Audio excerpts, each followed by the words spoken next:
Hi guys, welcome back to my channel. Today I'm going to show you how you can record audio or sound from YouTube. So it's very easy. Just download the Audacity, the latest version. You can download it from official website audacityteam.org. Here you can download it. It's very small, just up to 60 megabyte. And after you download, and you can install this Audacity, and then you can open this software Audacity. You can record sound from anywhere. So I give you an example. You can open the YouTube now. So you can.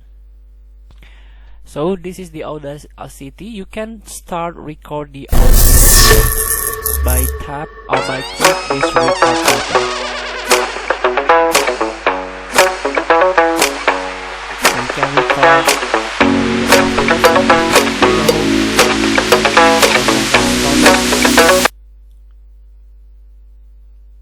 here.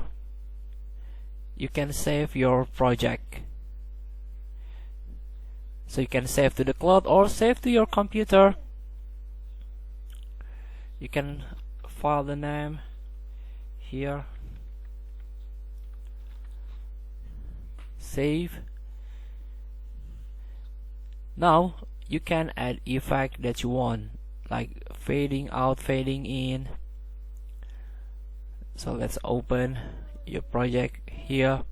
So it's already open, right? So you can here some options of adjustment that you want to add. So the point is, you can use this, you can learn this Audacity not only for recording but also for a mixing or editing the sound itself. So feel free to try, download this Audacity. It's very helpful to your especially for your sound engineer. Thank you for watching. Don't forget to comment, like, and subscribe. Also click this button below. See you in the next video.